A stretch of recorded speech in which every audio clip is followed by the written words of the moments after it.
Hello, everybody, and welcome to International Broadcast Media. I'm your host, Nick Palavita, and we're at Economics Monday. And I'm going to introduce our panel coming up today because we have a lot of things to discuss relating to the economy of the world. First of all, hailing from the Salt Lake City area, this gentleman is a CPA, also has a master's in business taxation, a tax partner with the fourth largest CPA firm in the state of California. We'd like to welcome Blake Christian. Blake, welcome to the show. Thanks for having me. We got a great panel coming up today, and of course, great topics that will go on Economics Monday. With that, we're going to move over to Greenwich, Connecticut. This person actually did go to UCLA, received his bachelor's degree and his law degree from the University of Miami after that, then received a master's in business administration from New York University, now is an investor in Greenwich, Connecticut. Let's bring in Peter Bennett. Peter, welcome to the show from Greenwich. Right. On the opposite coast. Well, actually, now we need to move to our international people. So we're going to move over to down under Australia, mate. This gentleman manages billions of dollars in Singapore and Liechtenstein. He is a hedge fund manager, but on the IBM TV network, he's known as a personality. Let's bring our personality in, Shaquille Latmer. Shaquille, welcome to the show. I'm just going for this year's most popular export award. I won it last year, so I'll get it again. Yeah, well, when you decide to come out of your shell and you want to share some of your billions of dollars, let me know. That's going to be a long time. I got people asking me all the time. Well, I've got this idea to invest in. Okay, well, let's bring in our last guest, hailing from Canada via Russia. He's actually the star of Modern Investing on the IBM TV network. Let's bring in Shaquille Latmer. Excuse me, Sasha Star.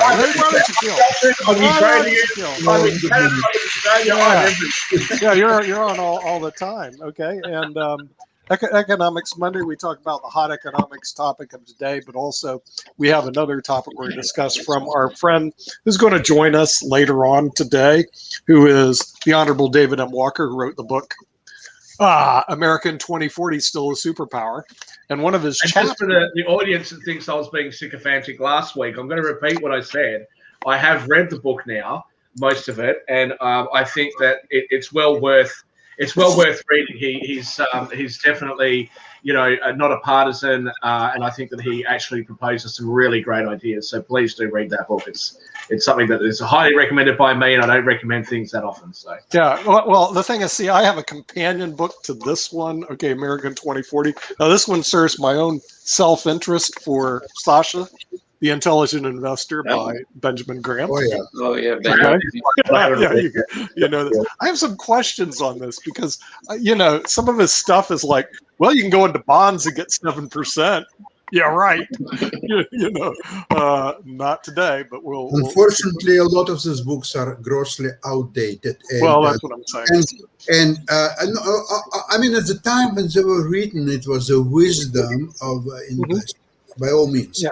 Now, today's world is so different that actually this book can harm you more than help, unfortunately. Okay, I'm glad you said that because, see, that was my thoughts too. I mean, when I looked at The Intelligent Investor, I'm going through it right now because I just never decided to buy the book because it was an old book. Now, as I'm going through it, I'm going, okay, do an allocation of 75-25 equities to bonds because you want to make 7.5% on your bonds. I'm going like, you can't do that allocation. It's not going to work. But that's my thought. I do agree with Shaquille. This is more modern. The book just came out. As a matter of fact, in his chapter, he even talked about George Floyd, which on an old book, it's not going to come out because that's a year-old case. We're not talking about separate things, though. There's a difference between George Floyd and your investing future. Well, the thing is, what America 2040 Still a Superpower. One of his issues on Chapter 9 was racial, economic, and political divides that exist in the United States. I think Sasha in Canada, what does he care? And you're in Australia, so what do you care? What about I recently, this is a bit of a laugh. Somebody said to me, I reckon you'll ace this. I said, what is it? And it was the test, the American citizenship test, like the civics test. And I absolutely, I did. I aced it. The questions were so simple. I was like, how could you not know this? Like, it's on TV all the time. So, you know, I could become American, and if I was, and when I am in America, and people go, that person's got black skin, and that person's got white skin, and that person's got, you know, that person's Asian, I just sit there and go, I don't care. I literally, like, I don't care. And you, if somebody has to point, like, somebody will say something to me, they're like, aren't you offended that that person said that to you? Like, no. But if you want to be offended, you know, on my behalf, you go right ahead and make yourself. Now, Shaquille, admit it. You're offended by Elon Musk and his price-earnings ratio of over 1,000 on Tesla. I wouldn't say offended as much as I would say impressed.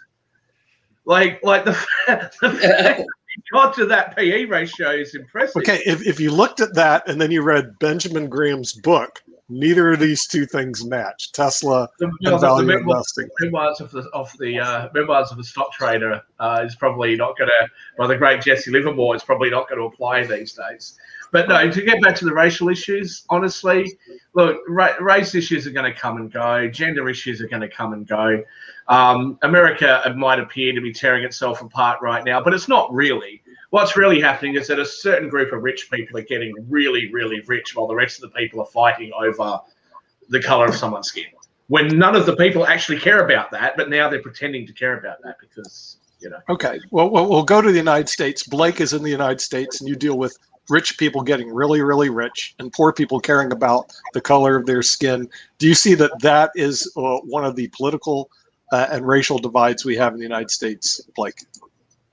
I mean, clearly the haves and the have-nots, you know, that divide got worse during COVID. I mean, there's just no doubt about that. And yeah, our clients did extremely well, but you know, now the government's coming in and saying, hey, we got to equalize this by giving all these handouts with, I think, the long-term intent of, you know, let's make them rely on the government more. We can, you know, coddle them better than they can handle things themselves. They really don't. And that's what I find. The far right kind of give people more credit for their own capabilities, and the far left think that everybody's incompetent and can't even, you know, get a voter ID card without, you know, that being racist. So it's you know, it's a very, very strange time. I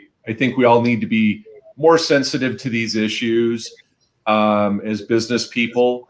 But I agree with Shaquille. I think that, you know, it's not going to be the thing that completely tears us apart.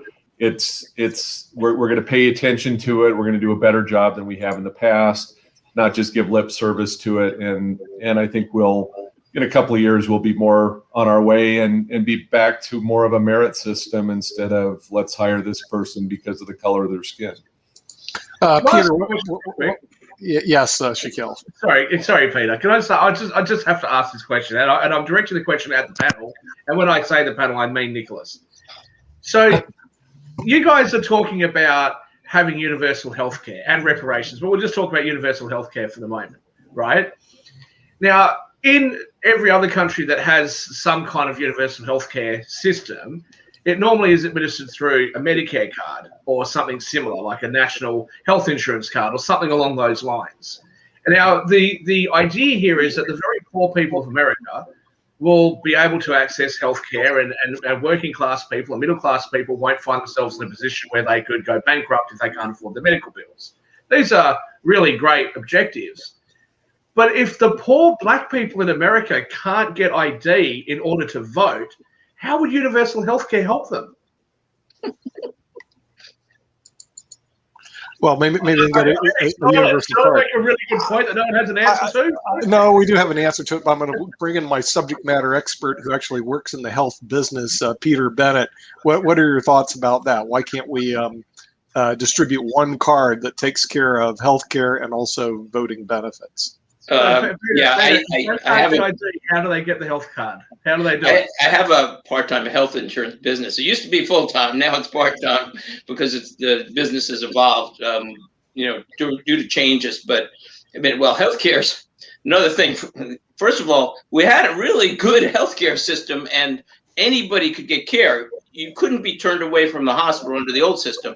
And then it's like they took an engine that needed a lot of tweaks. There were a lot of repairs. I'm not going to get into the specifics that it needed maybe 9 years ago before Obamacare. And instead of making all these tweaks that would have really made the system almost perfect, they just they took the engine, they smashed it to little bits, and then they rebuilt it. And the rebuild is really complicated. It's going to be very hard to go back. But, you know, again, if you show up at a hospital in America, even if you're not a U.S. citizen, they are required to take care of you. So the emergency rooms, by the way, are filled up with people who might have a cold, who won't have any health care coverage. But you know, the healthcare system now, it's going to be very hard to go back. But go back to the other points. One, I tell my wife this, and I've told some other people now too, that back in the 70s and 80s, the future was really almost always going to be weird. I mean, there were books like 1984, Fahrenheit 451, and there was 2001: A Space Odyssey. I mean, this is what we expected. And then up to 2019, everything was really pretty normal. You know, it was like, this is really not anything bad predicted. People walking around with phones, like, that's not amazing, and things aren't weird. But then the last 2 years, things have gone very strange. But I think it's a temporary thing. I think, first of all, it has actually some positives, because the left has gone way too far left. I mean, I'm not left or right. I disagree with both parties on a number of issues, but the left has just gone total extreme. Let's defund the police. We don't care about crime. Let's let the criminals out, and I can go on and on. Let's open up the borders. And while it might make sense to increase immigration, but let's know who's coming into the country. So crazy positions. And then this last election was crazy, but I think it's all has a purpose, because it's all evolving. And what will happen is in 22 and 24, people are going to say, we've swung way too left.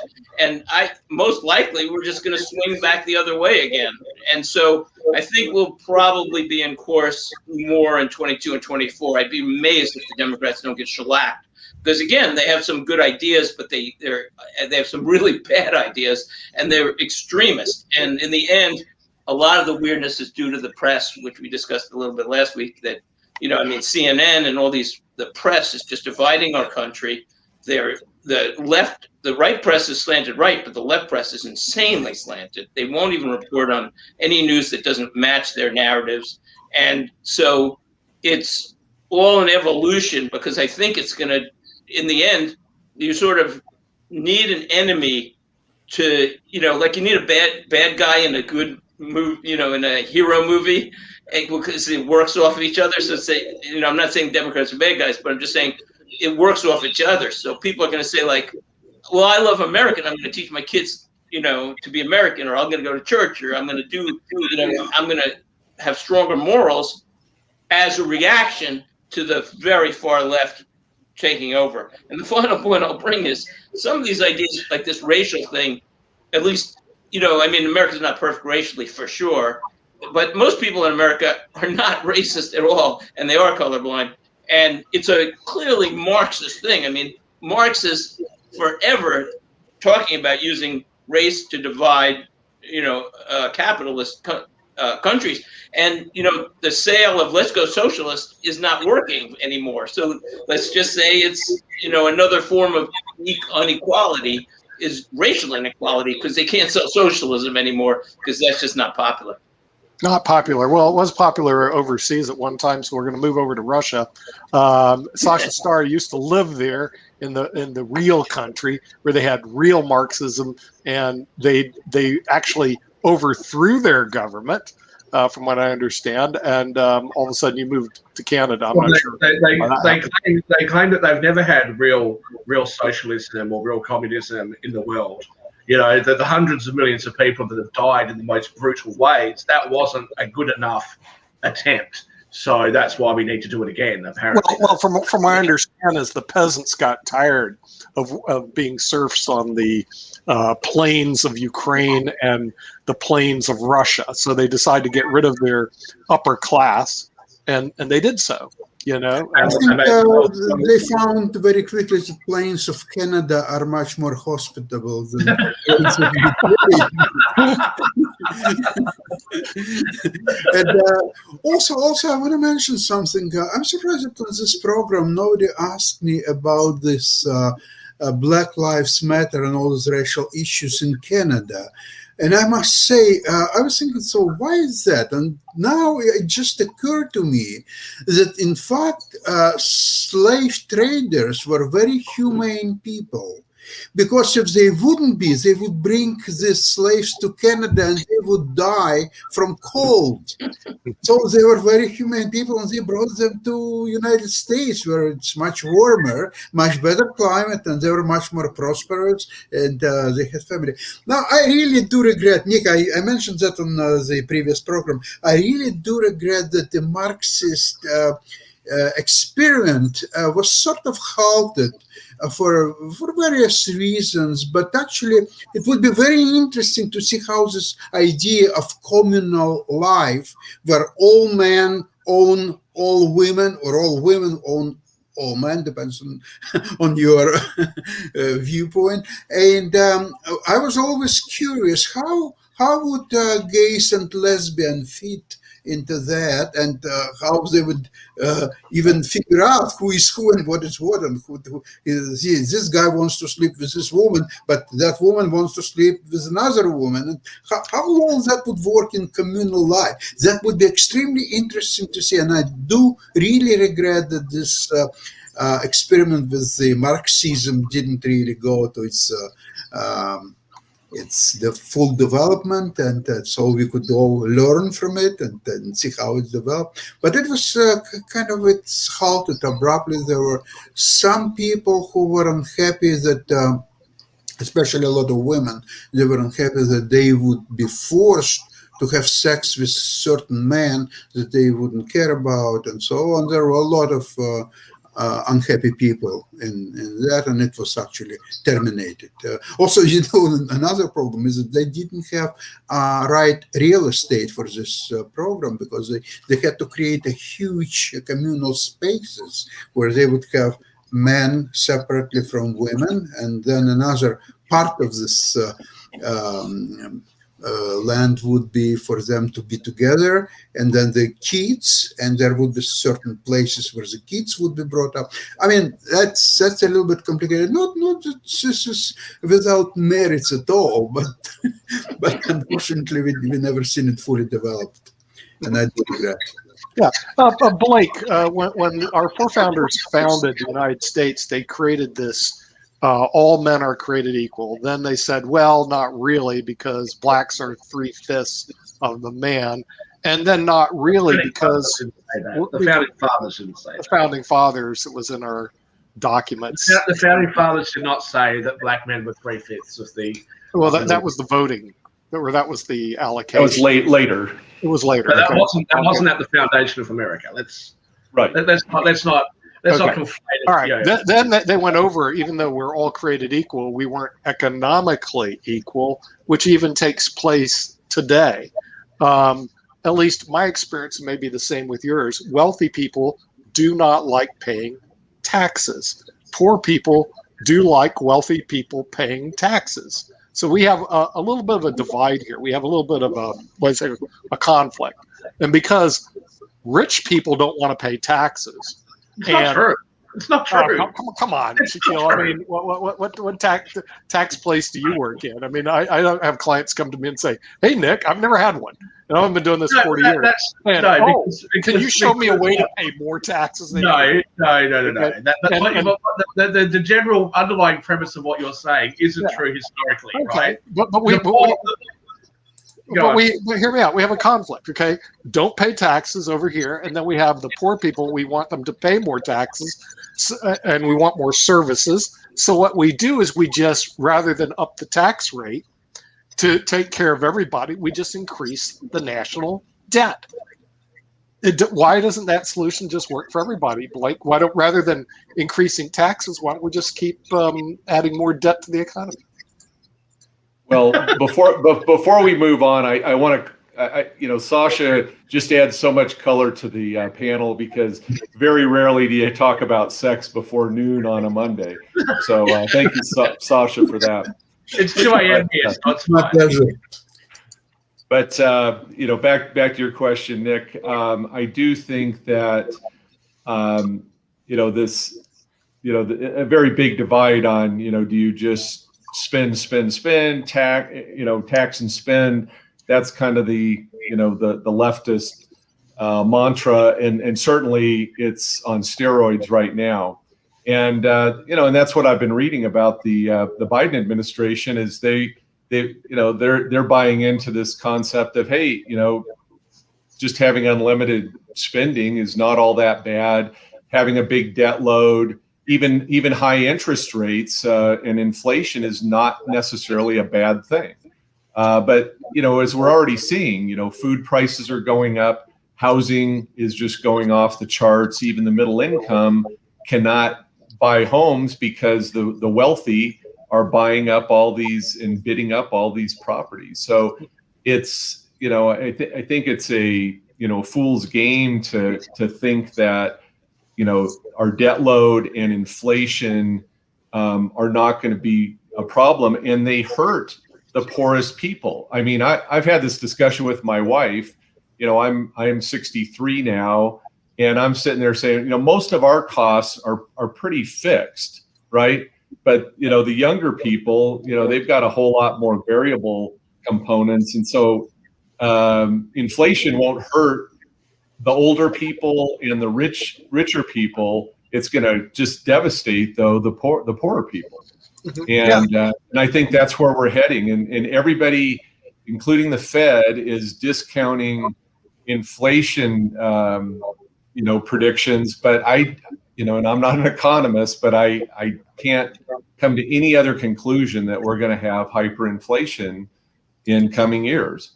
Mm-hmm. Yeah, that seems well to me. But what you said was also on point. The wealthy people are shielded, and not only that, what Peter pointed out, and I agree, during the COVID-19, the wealthy people got even more wealthy. In other words, all the statistics I look, if you're in the top 1%, you're controlling a greater percentage of the assets. 70% of the assets. It may move to 90% of the assets. It may move to 99% of the assets, and you end up in basically a French Revolution or a Russian Revolution type of environment when you got one person like Shaquille who has billions of dollars and everybody else is broke. What occurred to me? Nick, actually, what occurred to me is that you can own probably even more than 100% of the assets. You know how? Because if you borrow more and more money, so your assets will appreciate harder, and you will eventually inflate the assets to enormous numbers. So there will be not even 100% more. There will be probably 150. Yeah, but the thing is, we're seeing this trend. We're seeing this trend in the United States as we speak. It's all since the Reagan Revolution. Now, I like Reagan. Reagan got me a job. I can't complain. You're just going to conflate so much stuff. Next thing you know, Margaret Thatcher did this back in 1653. That's right. And he set the United States. He set the United States on a course of a major economic divide. So now we have the bottom 50% of our society have like 1% of the assets. The top 1% have 70% of the assets. No matter how you cut the mustard, Shaquille, this is not economic equality. We're not even close. No, but it is reality. It is reality. It is reality totally distorted. That's what it actually is. Where's the distortion? Let's go through the numbers, dude. What's the distortion? Well, let's go through a few things with these numbers, right? Firstly, the top 1% are not just a fixed group. So you can just point and go, that's the top 1%. A very high percentage of people in America will actually be in the top 1% at some point. Most Americans will end up in the top 10% at some point. And predominantly that is when they sell their family home. And they don't pay any tax on it because it's a tax-free thing. So you go, wow, they're not paying their fair share. right? I mean, the way that you slice and dice all these things to make it appear the way that you want to make it appear, but that's just not reality.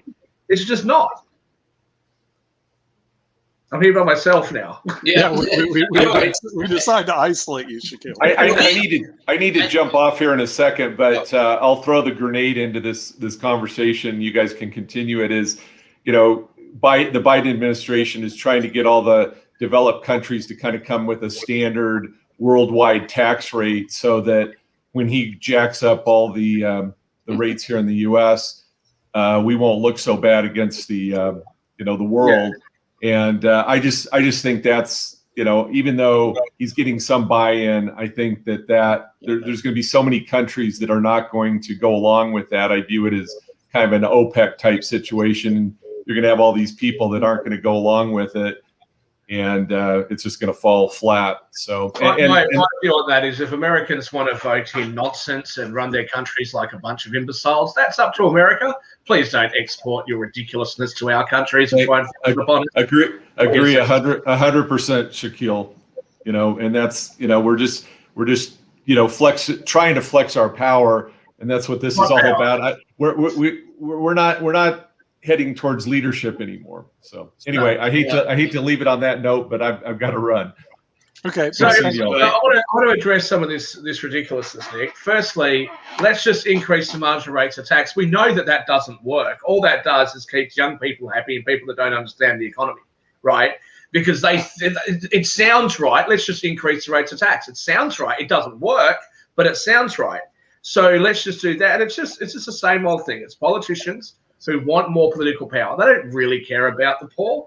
They don't care. People want, why can't we just have in America what they have in Sweden? Fine, tax yourselves like they do in Sweden. But there's something else that you said there, which I found really fascinating, that rich people don't like to pay taxes. Taxes were originally a rich people's idea. Poor people didn't jump up and say, hey, let's pay tax. They didn't. They didn't have any money.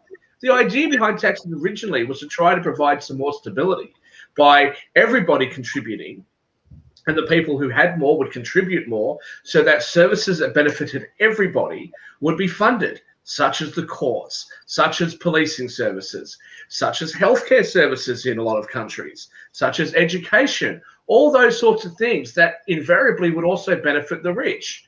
But where a lot of rich people started getting a bit annoyed was when it was, we're going to take money and we're going to give it to somebody because of the color of their skin.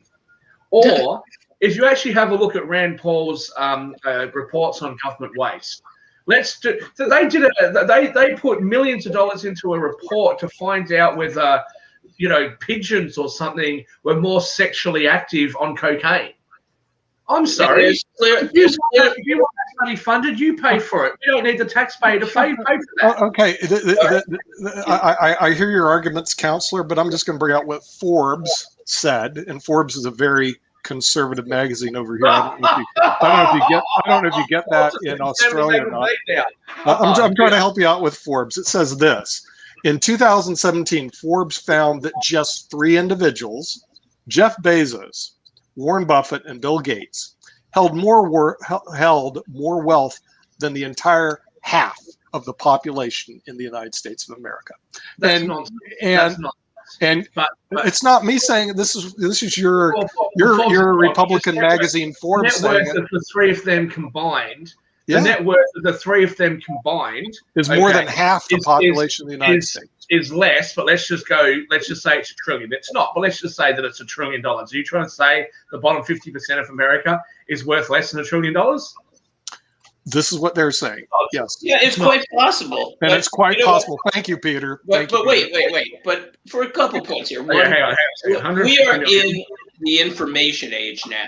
The world has gone through different ages. There was the industrial age. Now we are in the information age. This is a huge transition that's going to continue for decades. And you know what? Bill Gates was the, Rockefeller of his time, and Microsoft and Amazon and these companies. And first of all, they've contributed a huge amount to the economy, and they're great companies, and we all use them and live with them. But there is a certain inequality in there. And if they wanted to tax those ultra rich personally, I think it might be good. But first of all, you can make a tax. Wait a minute. but you can make the tax rates anything you want, because these people, you know, there are ways they can avoid taxes. One, if Amazon wants to keep reinvesting, then they don't show the profits. They just keep growing, which is really a good thing for the economy and the world. But they keep, you know, they hire people, they expand their services, they stay ahead of the competition by offering better products. So there is a certain inequality there, but, you know, capitalism never promised anybody that it would be equality. For sure, it's equal opportunity. And you know what? Bill Gates wasn't rich, and you know, I doubt any of these guys were rich. Bill Gates was in his garage, and he had equal opportunity, and he built, you know, what it became, what he built. And these other companies did too. They weren't the richest. They took the opportunity and they built it. So that's why everyone focuses on you know, all these inequality issues, right? It should be about how do we best improve the lives of the people at the bottom, not how do we just drag the rich down for the sake of equality. Absolutely. Yeah, some people at the bottom, I'm sorry, but some people choose to be there. Okay, Some people do. well, choose.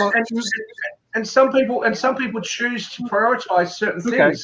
Some people prioritize to have children and live in a 4-bedroom, 2-bathroom house in the suburbs, right? Then other people like me who have prioritized driving a really expensive car and living in a massive house and flying on private jets. All right, Counselor, choose on this one. Choose on this one for a while.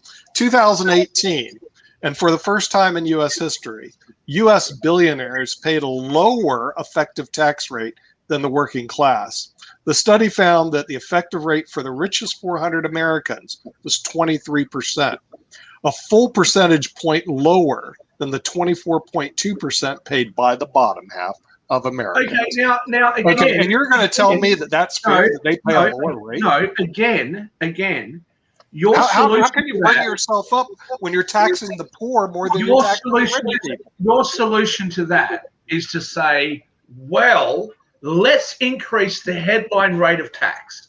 You know what? You can tax me right now at 500% of my income. I'm just not going to earn anything. I'll pay myself some other way, or I'll borrow money against my assets. You know, there are so many different things that people can do to mitigate their taxes. This idea of let's just increase the headline rate of tax is a nonsense. But it's not just me saying that. It's the argument itself proves itself. Listen to someone like that whack job Bernie Sanders, who says things like, well, we should raise the tax rate to 70 or 80% because nobody actually pays that. It's the effective rate that they pay. Now, let's just say, hypothetically, let's just say that you made $500 million, right? In 1 year, you made $500 million. And you got some other guy who's old money, who's been rich for a long time. He made $500 million. That guy pays nothing. You're going to pay 70%? Of course not. Well, what are you going to do with your taxes? You're going to go down to the kid at the mall that, you know, you pay $99 to, who's going to fill out your tax form. He's going to look at your tax form and freak out. And if he fills it out wrong, you could sue him. So, of course, you're now going to go and get legal advice. You're going to go and get, you know, a taxation advice and accounting advice to work out how to make sure that you're compliant with the tax code. Now, your advisor is not going to sit there and say, well, the intended effective rate is 25%, so we're going to get you to 25%. Of course not. Your advisor is going to deliberately work out how to give you the minimum amount of tax obligation as possible. That's what they're paid to do. So just increasing the headline rate, it doesn't work. That's why the Democrats love it so much, because it sounds good and it doesn't work. Right. Well, the thing is, so what happens? So what ends up happening, right, is all these rich people who get benefits from that go, yeah, more taxes, yeah. All these Hollywood people, the actors that are getting $30 million a film, they're all like, socialism rocks. We really want to pay more in tax. Really? Come on now. Greed is what it is. But right. what we're talking about is unfair tax systems that exist that poor people don't even understand. One is the Social Security or payroll tax in the United States. Once you reach a certain threshold, last year it was $137,900. You make more than that, your 12.4% in Social Security taxes drop to zero. Yeah, as it should. Okay. As it should be, Shaquille, because wealthy people don't want to pay taxes. No, because your Social Security benefits are not in any way linked to what you contributed into the system, are they? So Exactly. So why should I pay for something? never has been and never will be.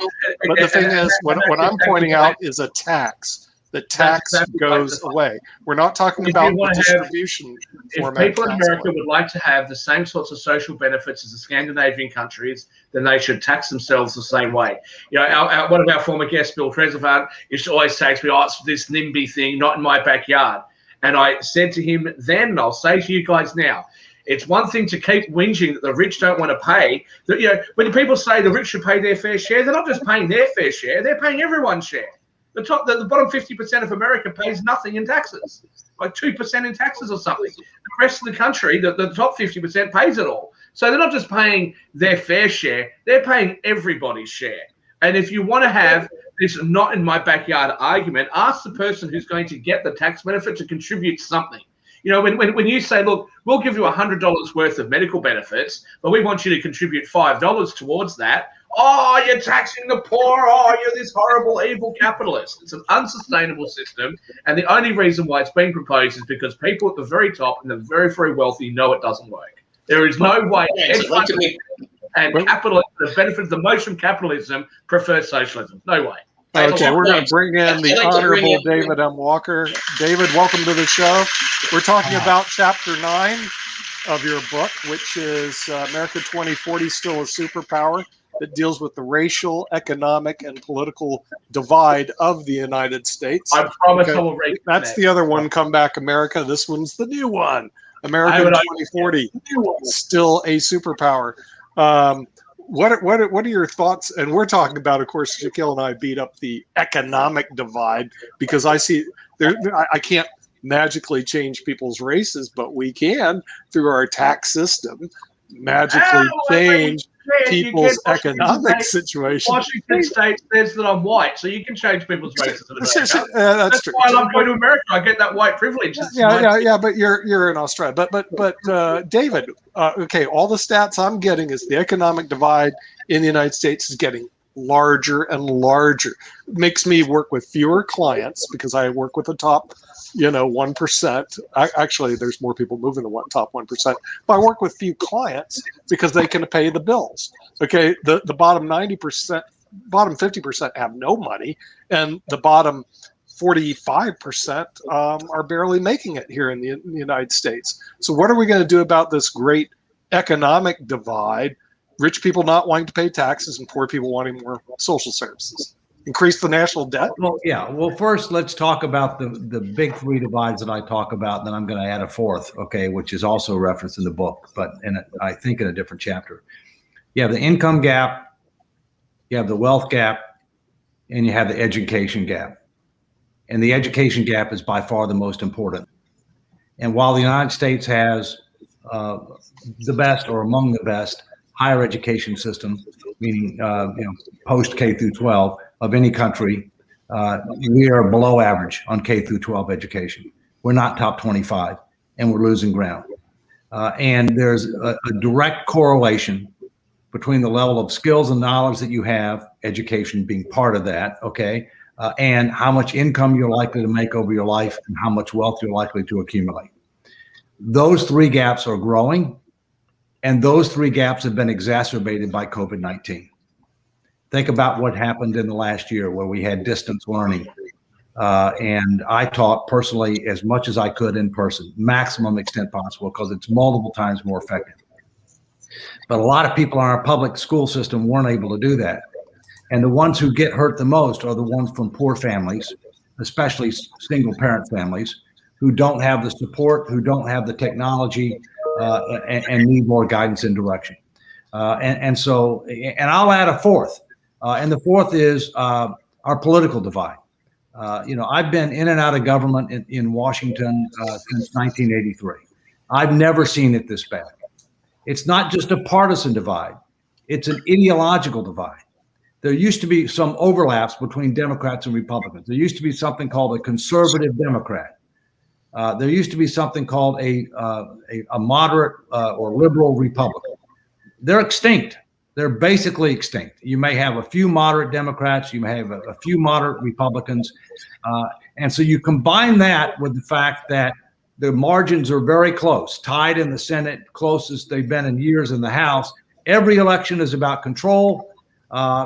People don't want to give the majority party a victory. They want to control. And so we basically get more stalemate. And stalemate's okay when things are going well, because government can sometimes mess things up. But stalemate is not good when you have large, known, and growing problems that get worse with the passage of time. That's not acceptable. And that's where we are now. Mm-hmm. Yes. Peter, you had some comments. Oh, well, you know what? Now I'll address what David said. I think that, to me, the biggest loss of when Trump lost was, I think that the movement towards more school choice was really set back. And I think that's the key, because there is tremendous opportunity in America, but there is terrible education for many people. And you can't take advantage of the opportunity unless you have a decent education or you understand the opportunity. And, poor people particularly, in these cities where they're given a choice, so many of them want to elect charter schools. They're in huge demand. And then a city like New York says, we're only going to allow so much space for charter schools. We're only going to allow, so many charter schools. So really, if it would even be good for the public system, even though if you're in a union, you may not like it, in a teachers union, but, it would put pressure on the public schools to provide better educations if people had choice. Competition is capitalism in a way, and that's it. The strong survive better than the weak. The inefficient companies go out of business, but the public school system is sheltered. And if we could have free choice, it would create so much more equality in America over a decade or two. Yeah, and I tend to agree with you on that one, Peter, about these charter schools. David, what are your thoughts about charter school? Oh, sorry. Well, first, let me.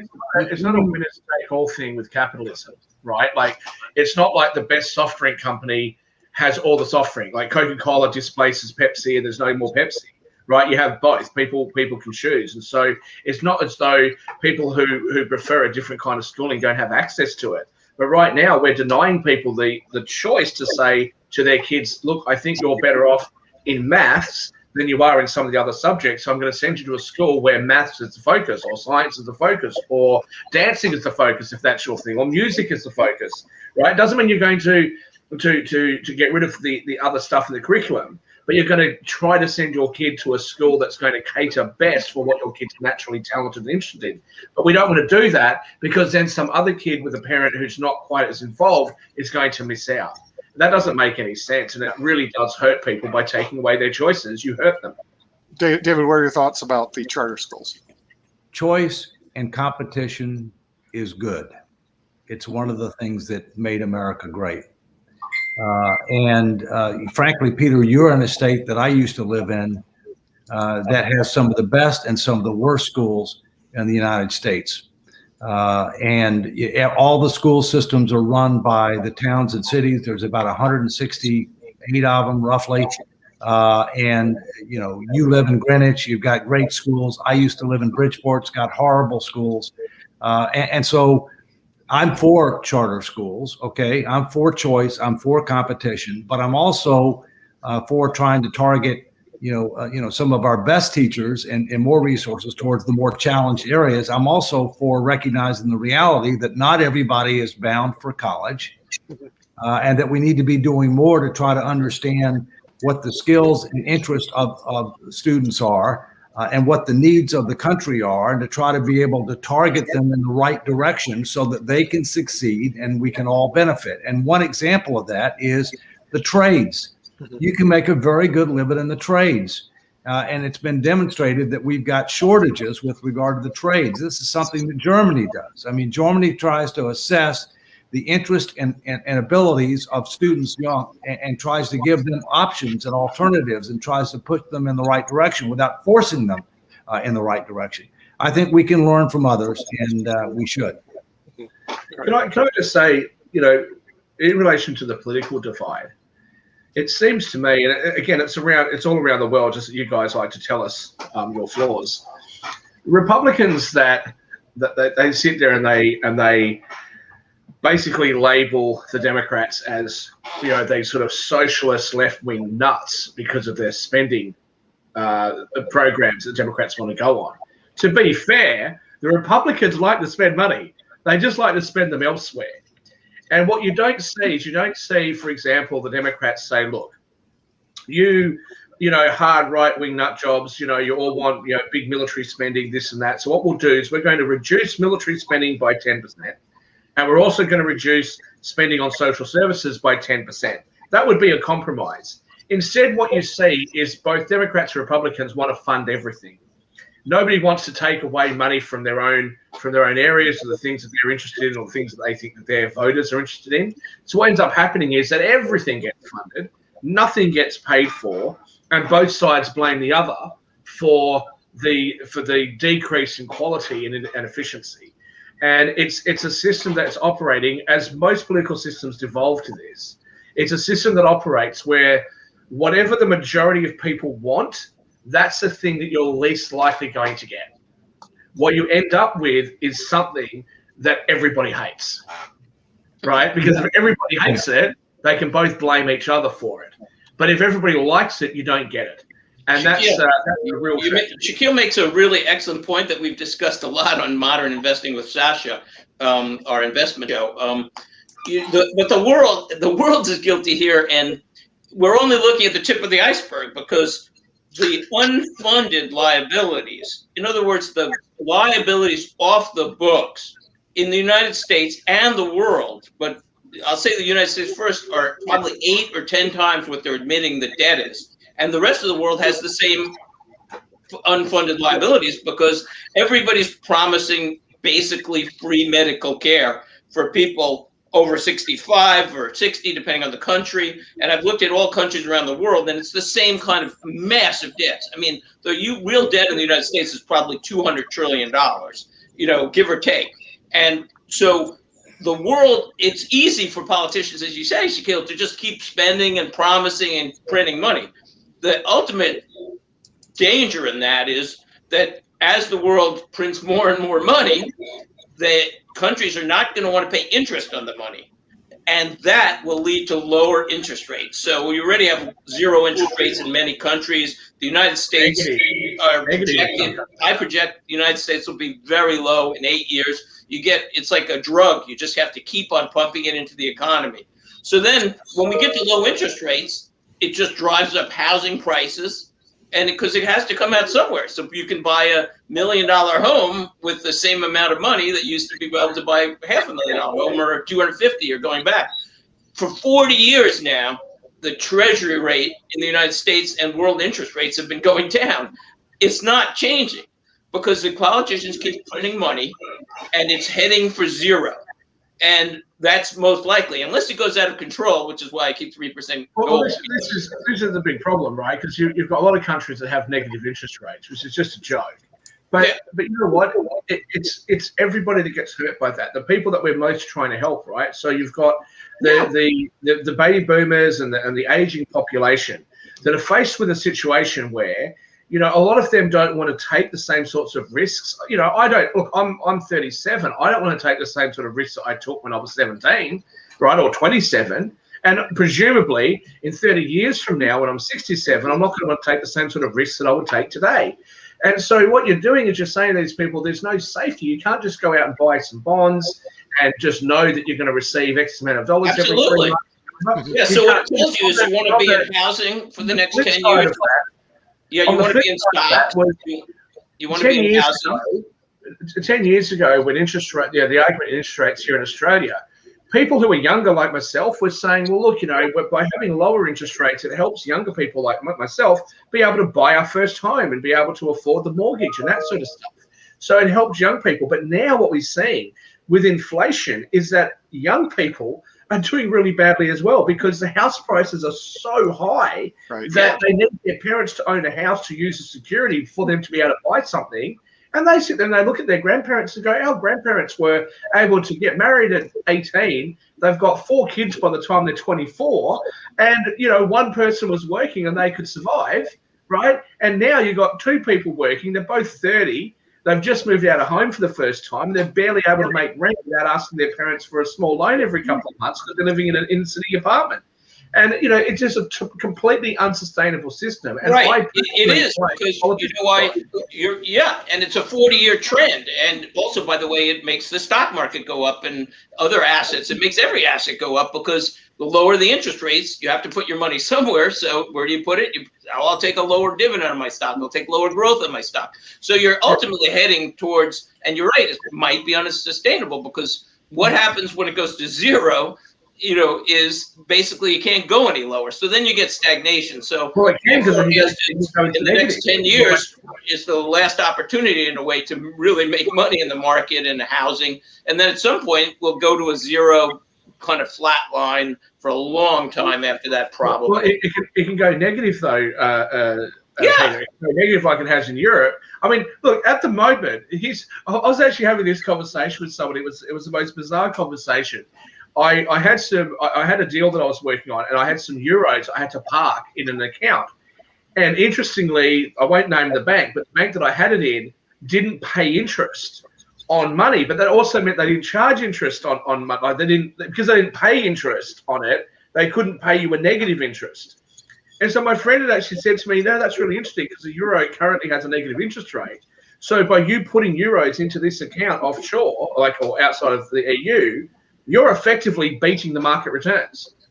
And I'm like, it sounds ridiculous, but it's actually true. It's true. If you're able to hold euros, and like if you've got 100 euros now, and in a year's time you've still got 100 euros, you beat the banks. This is insanity. It's not sustainable. It's a poor thing.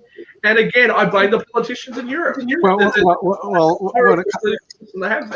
David, when it comes to politicians, your friend Joe Biden is planning on spending another $2 trillion, close to $2 trillion that we don't have.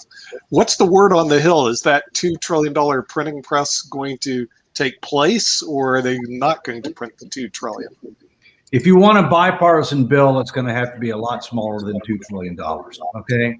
And I don't think the votes are there for them to be able to do a cram down on a bill that's anywhere close to $2 trillion. You know, the bill that was $1.9 trillion for the latest coronavirus legislation, a lot of it had nothing to do with COVID-19. But at least it was sold as if it had to do with COVID-19, which is a public health emergency. And so they were able to get it through. They don't have the same kind of cover on these next bills that are coming through. Now, don't get me wrong. We need to make more investments in critical infrastructure. We're spending too much money in consumption, not enough on investment. But those investments need to relate to critical infrastructure. They need to be properly designed, effectively implemented, all right? Which is all too often not the case for government projects.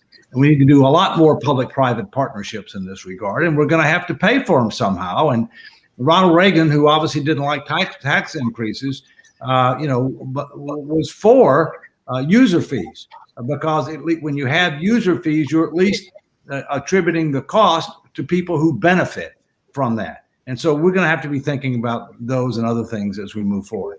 He was, in all fairness, advised by the great Milton Friedman. But let me ask you a question here, David. I'll ask you two. One's being facetious. If borrowing unlimited amounts of money that you don't have is such a great idea, Republicans have done it and Democrats have done it, why isn't that American foreign policy?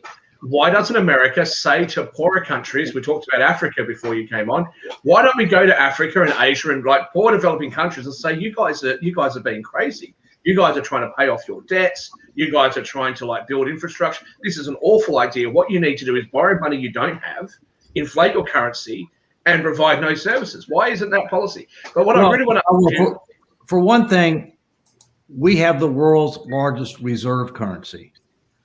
And our debt historically has been deemed to be among the safest investments that you can have. That's not the case for the third world. The third world, as I said, I was being facetious. I know you are. I know you are. But to be less facetious, Let me say To be one. less facetious, after the Bretton Woods agreements and previous agreements, Yeah. when America deflates or inflates or its own currency or starts printing money, it's not just US dollars that are affected, because almost all of the Middle Eastern currencies are pegged to the US dollar. I understand that. And should there ever come a time that they say, you know what, enough, all of a sudden the status of the US dollar as being the world's reserve currency is in severe jeopardy. And we're already seeing oil being traded in other currencies without having to specifically cross the US dollar. So it's not just about American domestic politics, which is what happens. The politicians are applying policy to what they think will win votes in America, with very little reference to the international repercussions of that. And I think that the US reserve currency status is in jeopardy. But I just want to say one other thing in relation to the COVID relief bill, the infrastructure bill, all of those things. You know, clearly we know that the senators and the House of Reps members do not read that stuff. They really should. And I think they should go through everything that's in them. And the stuff that everybody agrees on should get passed straight away. And the stuff that's a bit more contentious should be left aside, so that at least there's some progress on the things that people agree with, and the things that they don't agree with, they can argue about for however long it takes to argue about. But what ends up happening is they put it all into one bill, and it's an all or nothing kind of deal. And that's the problem, because the American people, and in every other country, the citizens of the nation end up with nothing because of the political gamenships of the politicians. You know what? I just want to mention briefly that China is going around the world and making loans to a lot of these countries, like in Africa and they're resource countries, by the way, a lot of them, because it's in China's interest. Because now, these countries are borrowing. Hopefully, the money's being spent in productive ways. But basically, then these countries become beholden to China because we owe China the money. So that gives China a great deal of influence. So they're very smart, because China has to lock up a lot of resources because they're 1.5 billion people, and they need to lock up resources because there's not enough resources for the next century for them. So it's a clever way to do it. Yeah, what else are they supposed to do, Peter? Nobody will sell them anything. So David, what are they supposed to do with their money? They have to David, if you could get the last word, then we're going to have to go. Yeah, that's part of their Belt and Road Initiative. China has a plan that's focused on economic, diplomatic, military, and cultural. They're executing on the plan. We have no plan. Right. And with that, we'd like to thank everybody for watching Economics Monday around the world, and we will see you next week.